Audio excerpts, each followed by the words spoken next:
Amerika Serikat baru-baru ini menyelesaikan operasi gabungan dengan sekutu NATO, Norwegia, Jerman, dan Perancis di kawasan High North di atas Eropa yang kini dipandang semakin strategis penting seiring meningkatnya kehadiran Rusia, sementara mencairnya es di Arktik akan membuka jalur laut baru.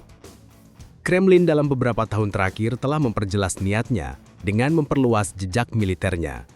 Sementara NATO berupaya menahan tindakan agresif Moskow di kawasan tersebut. Aksi di High North, US Navy Gerald R. Ford Carrier Strike Group (GRF-CSJ) memimpin kekuatan maritim sekutu bersama Allied Maritime Command. Demikian diumumkan Armada ke-6 AS. Dari 23 Agustus hingga 8 September, kapal induk pendukung bertenaga nuklir terbaru dan terbesar Angkatan Laut AS, USS Gerald R. Ford CVN-78, beroperasi bersama mitra regional dan melakukan latihan gabungan.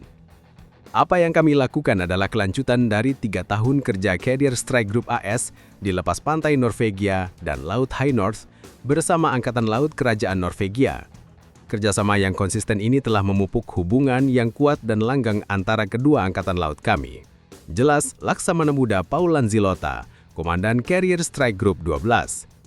Lanzilota menambahkan bahwa latihan bersama memungkinkan adanya pemahaman bersama tentang prioritas, perspektif, dan metode Angkatan Laut para mitra yang menjamin pekerjaan yang efisien dan efektif. Dalam operasi gabungan terbaru, sebuah Surface Action Group Angkatan Laut AS dipimpin oleh kapal perusak berpeluru kendali kelas Arleif Flight 2A USS Bainbridge DDG-96 dan kapal perusak berpeluru kendali Flight 2 USS Mahan DDG-72 beroperasi bersama kapal fregat Angkatan Laut Kerajaan Norwegia HNOMS Thor Heyerdahl Hall F314 dan kapal fregat Angkatan Laut Perancis FS Aquitaine D610. Kemudian kapal ini bergabung dengan fregat Angkatan Laut Jerman FGS Hamburg F22. Laut Norwegia dan wilayah di sekitarnya harus tetap bebas apapun biayanya, tambah Komandan Angkatan Laut Kerajaan Norwegia Lars Ole Hogsnes, Komandan Thor Heyerdahl Hall.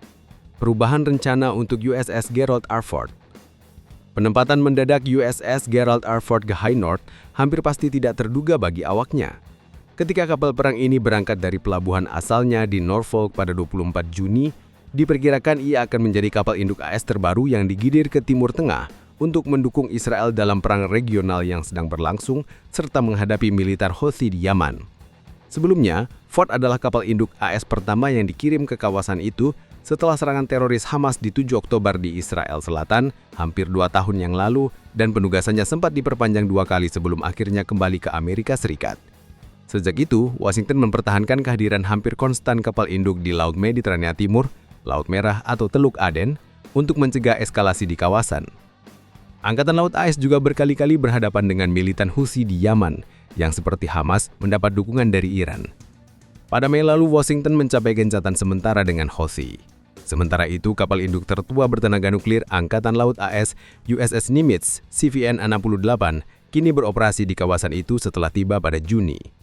Kapal perang ini kemungkinan sedang menjalani penugasan terakhirnya sebelum dipensiunkan dan dibesi tuakan, dan bulan lalu sempat singgah di pelabuhan Bahrain. Belum jelas apakah Amerika Serikat akan mengirim kapal induk tambahan ke Timur Tengah menyusul serangan Israel terhadap pimpinan Hamas di Qatar, yang kemungkinan besar akan meningkatkan ketegangan dan mengundang aksi balasan. Angkatan Laut AS kini menghadapi beban berat dalam mengarahkan kapal induknya ke berbagai titik panas di seluruh dunia, termasuk ke High North yang meski bernama demikian jauh dari kata hangat. Rusia mengawasi dengan dekat. Tidak ada keraguan, Kremlin yang mengetahui setiap gerakan Ford dan armada NATO. Satelit mata-mata Rusia, pesawat mengintai, bahkan kapal selam bertenaga nuklir kemungkinan besar membuntuti dari jauh. Rusia telah membangun basis militer di Franz Josef Land, Novaya Zemlya, dan Pulau Kotelny. Mereka menempatkan rudal pertahanan udara S-400, sistem pantai Bastion, hingga pesawat tempur MiG-31 Foxconn yang bisa membawa rudal hipersonik Kinzhal. Dengan infrastruktur ini, Rusia berupaya menjadikan Arktik sebagai benteng tak tertembus di utara.